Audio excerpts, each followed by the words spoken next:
We're gonna start this video off. It's gonna be a one take, so it's gonna be no editing. I'm still learning my editing software. First off, my name's Nathan. If you click this video, it could be from my QR code on the truck, or it could be you just stumbled on it on YouTube. So walk around. I get a lot of questions pretty much anywhere I go with this truck. A lot of people ask many questions of where you can get one, how much it costs, is it hard to drive. So I'm just going to go over some of the stuff that I get a lot of questions on. So first off, this is a Japanese Kei truck. It's imported from Japan. It is right-hand drive, so you drive on the opposite side. This one I did not import. I ended up buying this one from a person already stateside here in Ohio. Yeah, so you can get these imported yourself. You can get them, I guess, a little cheaper than what I got, but now with tariffs and all the stuff that's going on, it's kind of, the popularity of them now is kind of getting high. But there is one website I'll throw out where I was going to go pick it up before I end up finding this one. And I'll put it in the description of the video. Mayberry Mini Trucks is in North Carolina, Mount Airy. He, at this time, probably has around 250 K trucks. This one being a Subaru. They make, there's all kinds of them.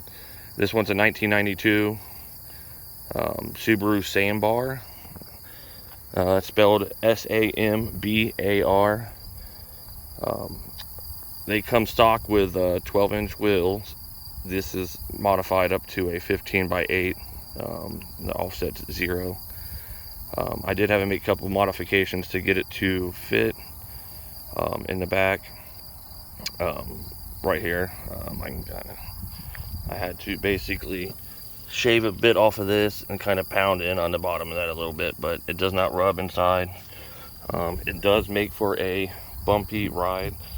The tires on this are 195 45 15 Toyos. They are stretched on there a bit. So starting off, like I said, I can just walk around, kind of give you the gist of it. You can get them with fog lights. They're kind of harder to get, but they would go here. And I got this plate from classic or custom Japanese plates. But yeah, that's because it's not the standard size as a US plate. So let's give it a walk around. I have tinted the windows. The wheels, when I bought it, had a different set of wheels on it. I've never drove one with a 12-inch wheel, so I'm not really for sure how it goes. Down here you have a spare tire, which is the 12-inch tire. Like I said, I've never drove one with the 12-inch tires. It seems like it'd be a little sketchy. I mean, that thing is not very big. I mean, it's the width of my hand. You got a coolant reservoir here. The motor on this model is actually in the rear. I do have a custom exhaust, a bumper delete. A lot of the parts that you can get for this, there's many places you can get them, but I recommend going to Kei Garage. That's Kei Garage. If you look him up, he can get quite a bit of parts for these. I did get the exhaust from him. His buddy Scott, his name's Special K's on Instagram. He did make the exhaust. I did paint the manifold on these.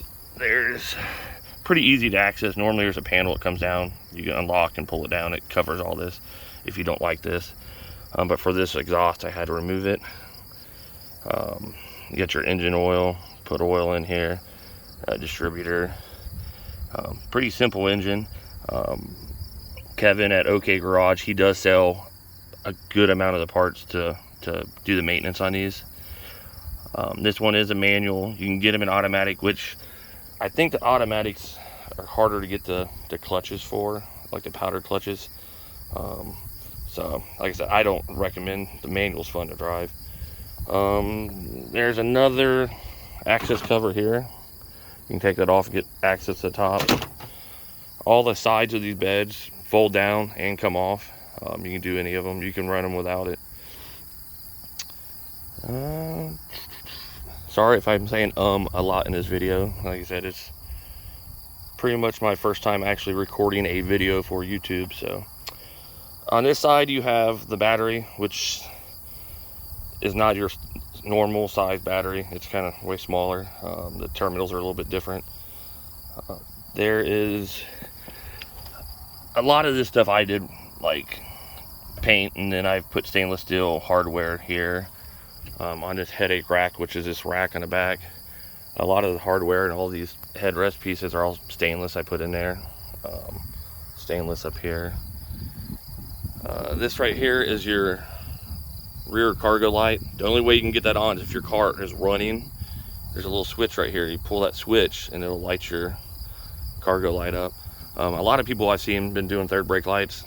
I'm not too concerned about that. So this one has been painted and body worked from the previous owner, so I kind of got lucky. And Mayberry mini trucks, you're looking anywhere. I think the other day I seen one for $5 grand, but to say a safe number is anywhere from 7 to 10 grand. I said I paid 9 for this. Probably got about 15 into it altogether now, after all the custom stuff I've done. I'll open this up. So in here, underneath this seat, you can pull that cover off, and there's the windshield washer fluid and a the actual radiator cap, not the overflow, but the actual radiator. Put that neutral. Mine isn't all-wheel drive. It does not have selectable four-wheel drive. If it did, it would have where you can turn it in two-wheel drive or four-wheel drive by a button. E-brake. The only seat that actually will come down if you push this, get some storage here. Where that bottle is, it's kind of like a cup holder, but it's more the storage. Behind that seat, which does not come up, is your jack. That seat does move forward and back, but if you're tall, I'm 5'11", if you're any taller than me and you got long legs, you might have a problem. The sandbars, from what I'm told, is the largest of any of them. Now some of the newer 2000 models and that will have more leg room than most. Like I said, I don't have a problem in here. This one does not have AC. They do come with AC some. The radio it came with is the Japanese radio, and it's only an AM, which does not pick up any kind of channel here, so I did have to replace it. I think I bought that for like 110 bucks on Amazon. It comes with a speaker on that side. It has a space for a speaker, no wiring, nothing, so I just wired another one in. Super simple. You get a glove box.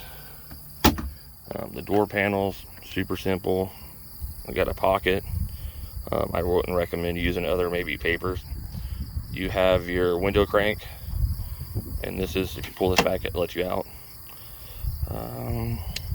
This is kind of weird. So I ended up meeting the lead singer of Sublime, Jacob Knoll. It's Bradley's son. So I had him sign it, and I PPF'd it. So that's what some people ask me, what's that? And that's what it is. That's his other band. So inside, like I said, this one's actually pretty clean. Some of them you get, they're in pretty rough shape. You got headrest. I thought about taking them off, but I was like, if you ever got in a collision, your head would go through the back of that glass, so that kind of protects you. This shift knob, this is not the stock shift knob. I bought this on Amazon. It's just all in Japanese. And it does actually have a crawler gear, which is over here. But like I said, you can't see it on there. So this tag is, I guess, a Japanese oil change tag. I used Google Translate and it told me what it was. I'm trying to think what else. I did have the windows tinted, 5% on the sides and the back, and then 50% on the front, just to kind of give it a. So if you, let's say this, if you don't have window tint and you're somewhere and you don't have AC, it gets warm inside. So basically I recommend tinting your windows. If you want to do the front, like I said, I can see through it. I've never got stopped for it. So I did upgrade the headlights to LED. Kei Garage, he's got many videos on how to do all this stuff, to replace stuff. I recommend go following him if you do choose to buy it. He works on these a lot, but he does any kind of different types of Japanese Kei trucks. I'm trying to think if I'm forgetting anything. Yeah, like some of these stuff I gotta still do to it. I got new mirrors. That one over there starting to crack. This one's been glued back on. Kei Garage, he's got these. You can lift them and you can lower them. The Sambar is independent suspension all the way around. So like I said, I didn't lift this to stock height. I didn't feel like lifting it. It's kind of hard with suspension parts. I don't really like messing with them. It's just I kind of think it looked good the way it was. So one other thing with the Sambar, it's one of the only ones with a 4-cylinder, 660cc. Most of the other brands are 3-cylinder. I just kind of like the way this one looked and what I could do with exhaust from Special K's. I was like, did I have to do it? I do get a reverse light that I mounted here, which is loose right now. This one does have the reverse beeping mechanism on it. At first it did not work, and then I ended up putting some paint when I was painting underneath here, and it started working magically. So my license plate, these bolts are actually LED lights, so they come on and that's how I did my license plate. There's underglow on here I got from Amazon. I could probably put a link in the description, but it was kind of a pain in the butt to put on, to be honest. It took me a good 4 hours. I'll probably post another video on how I put it in, how I wired it. Like I said, if you got a good time, and like I said, I did it in a garage, so it wasn't super hot, but it looks awesome. I think it was like 35 bucks. Like I said, it was on Amazon. A lot of this stuff, if I do, I can put links of where I got it, so if you're interested in where I got it. The wheels I end up getting from Fitment Industries. My Miata, which I got other vehicles that I will do videos on, like a 2016 Rubicon. I have a Miata that's slammed to the ground. My dailies, it's a beater Civic. But anything I do to some of these, like future projects and that, I'll upload. I'll get into the groove of this, I guess. One thing I do want to do with this, if the time comes that if it was to ever blow up, hope not, but there's another guy in one of our Sambar groups on Facebook that has a twin turbo LS in the back out of a C5 Corvette. So I've got an idea how to do it. I'm not for sure I can do it, but might be something crazy coming with it. One other question I get a lot is when you go pretty much any gas station, is how hard is it to drive on this side? And to be honest, it being this size, it doesn't feel this small when you're actually in the car or a truck. But one of the biggest things I've had to learn to get used to is the turn signals on this side. And it's not much that when I get in here and drive it, I'm perfectly fine. It's when you get back into a normal vehicle, I still do it to this day. You will hit the turn signal or the wipers on the other vehicle, and it's kind of a pain. But also, this is in kilometers. You can get a gauge conversion. Kei Garage has it. There's a couple other people that have it. I kind of just know what I'm doing. Like, I think it was like 59 kilometers is like 35. So I kind of stick around there. Like I said, I really don't go super fast on this. I end up there's someone over here burning out in this parking lot, I guess. But I end up man, that got me confused. But yeah, so you can do multiple things with changing that if you want. There is no tack. You can wire a tack in. As far as I know, there's no red line. I've had this about 60 miles an hour on the highway.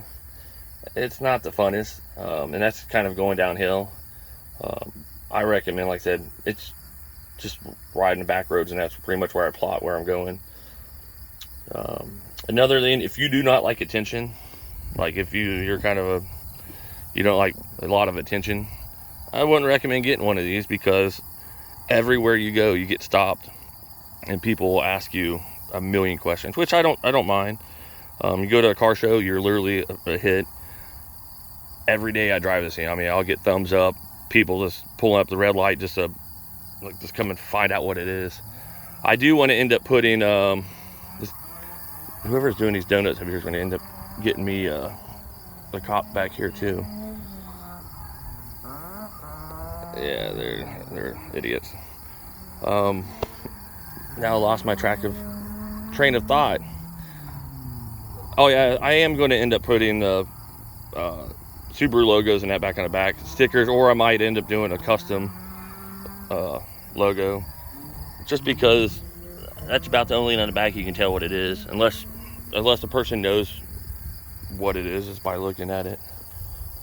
On the front it's got the Subaru emblem. Yeah, I still got a couple things I need to do. I got some overspray that where they painted it. Someone have them. I'm gonna fix all that.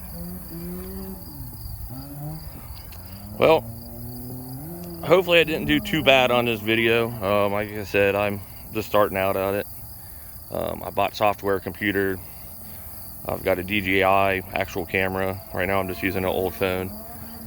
But yeah, so like I said, if you could like, share, and subscribe if you want. Like I said, I'm going to try to post at least once a week on something, on some type of project. I'm always buying different cars, and I'll probably end up doing a garage tour of what I got going on with vehicles. So thank you.